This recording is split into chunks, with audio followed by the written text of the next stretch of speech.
Adam, can you tell me some of the things that we need to work on with you and Keenan? Basic recall. Okay. Just to brush on that. This classroom at UNC Wilmington is giving students a test today. So we'll be sure that we practice that today.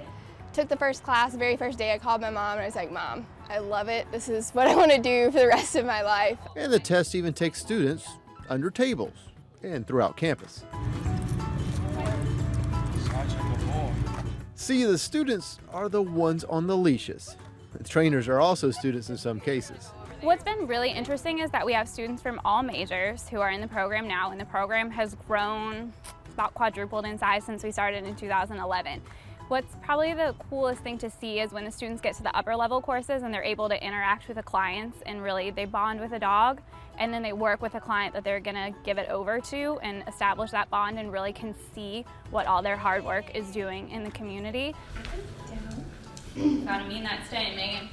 Each handler that goes through the program at UNC Wilmington is responsible for continuing the tough training regimen already set in motion before the dogs even come to campus.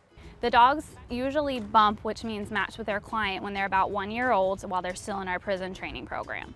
And the dogs that we bring down here to the students at UNCW are actually already assigned a client, but those dogs have 2 semesters of training left, and that's when we take the time to customize the 100 commands that they've learned, which are very sophisticated, but we can really refine down what they need to be doing now for their recipient, and we can add things on. If you give these dogs an inch, they'll take a mile, and just making sure that you stay on that training regimen while they're in that vest, and as soon as you take it off, they know that work's over and they get to play. Paws for People was founded in 1999. I was actually 12 years old at the time and had kind of become a dog trainer by default because I got a really poorly behaved dog. And I wanted to do something more than just have a household pet. Get your leash. Come on, come. The importance of maintaining the rigorous training is so that the dogs can be matched up with a client who needs the service of the canine companions. Some of the things that we specialize in or that we do kind of more often are definitely the psychiatric service dogs to mitigate post-traumatic stress, traumatic brain injury, and military sexual trauma. We place a lot of dogs for clients with mobility limitations. Brace. Oh, that's a good boy. Adam Campbell lives in New Jersey, but was back in North Carolina to get a touch-up on Keenan's service capabilities. Adam's a disabled veteran with injuries while serving in Iraq. I was blown up 2 times in 3 minutes. I broke my spinal column in 3 places and dislocated my spinal column. My spine actually went like that. The veteran placements are in really high demand right now. Unfortunately, that's the nature of the world that we're living in right now. And what these dogs are able to do for the veterans and helping them reacclimate into having kind of more typical activities of daily living and being able to be back in public and having social interactions. He helps me behind closed doors where a phone call can't reach. You know, there's no judgment in his eyes. There's no anything that is negative whatsoever. They've already trained out all the negative things about getting a dog. All there is happiness, joy, love, unconditional love, and do you want to go throw a ball? Ellie, get meds.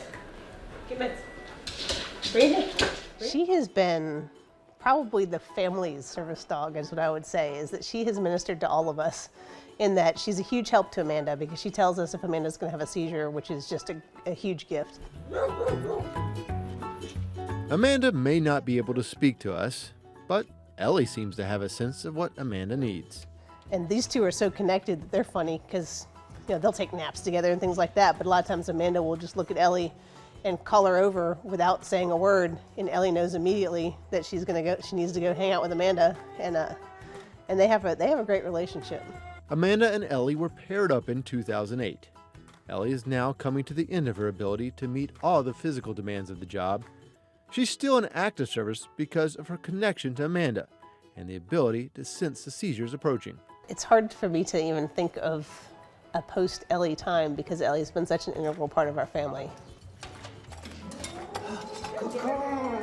Back on the campus, trainers, clients, and the service dogs continue to work on basic life skills. The practices teach proper behavior and control. But between the commands and responses are pictures of never-ending appreciation from the handlers. The fact that he picked me and he legitimately loves me means the world, because the bond that we have is like no other. The biggest question I always get asked is, how in the world can you let them go after spending every day with them? And if you attended one of our ITTs and saw the clients and how much they help them, you wouldn't have a question. That in itself just really makes it all worth it. Paws for People has puppy training centers in Wilmington, Chapel Hill, and Annapolis.